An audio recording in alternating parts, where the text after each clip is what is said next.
When the greatest news your campaign has had all year is that you're only down by 14 points, that's not necessarily the sign of a John McCain style upset in the offing. That said, if it's going to happen anywhere, it's probably going to happen here. New Hampshire is a state that has had a rocky relationship between Trump and the Republican establishment, such as it is in the state. It's a state that Trump tried mightily to carry in 2016 and 2020 and failed both times. I think, you do have a lot of Republicans in the party who have never made their peace with Trump. That said, I'm not sure all of the non-Trump vote comes from the same place, by which I mean, we've talked a lot about Christie and should he drop out. But I think the folks who are supporting Christie are the same sorts of folks who, voted for Bill Weld. Remember him 4 years ago when he challenged Trump in the primary? These are the folks who are like the really dedicated never Trumpers. And I think the folks supporting folks like Haley are more like the Republicans who, well, they were okay with the tax cuts and they were thrilled with the judges, but do we really want another 4 years of that? Wouldn't it be nicer to have somebody else? And so I'm not sure that those two groups necessarily come together.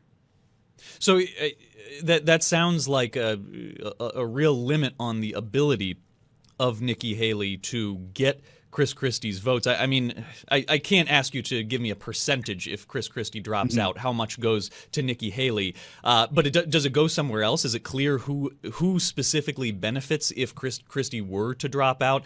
Which, of course, I'm raising because of Chris Sununu's push to get him to drop out.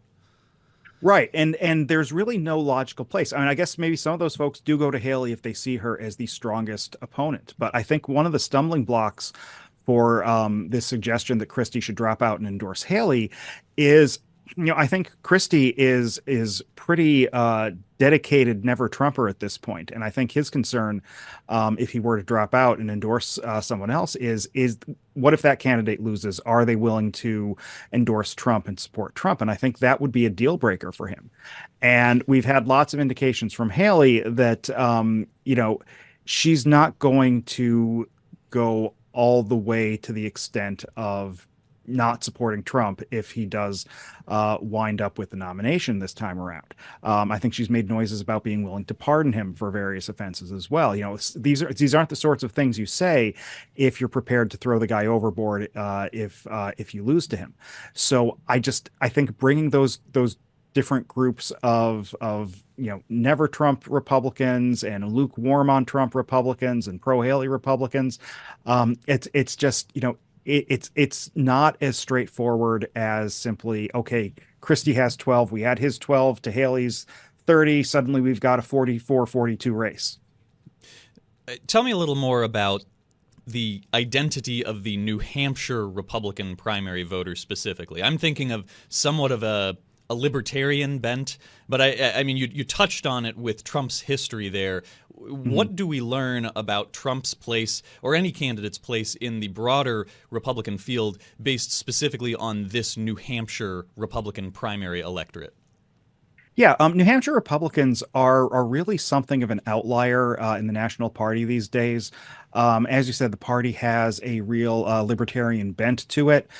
You see that on issues like abortion. You see that on issues like labor unions. You see this on issues like same-sex marriage and transgender rights and that sort of thing. It's not that the Republican Party here is overwhelmingly in favor of those things, but you have enough Republicans who, for instance, are pro-choice or who oppose right-to-work laws, who are supportive of transgender rights, that it makes sort of wholesale culture warring that you might see in other states' Republican parties.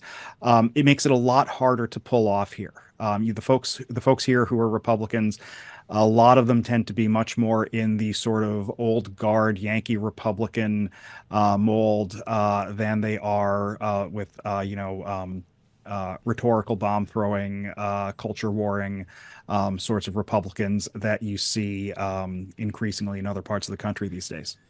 Well, it may not be a perfect case study for obvious reasons on the impact, if there is an impact, on of Nikki Haley's comments, her back and forth on the Confederacy, the cause of the Civil War, first not mentioning slavery and then saying, of course, slavery was the issue, the primary issue. The St. Anselm poll was conducted before that back and forth.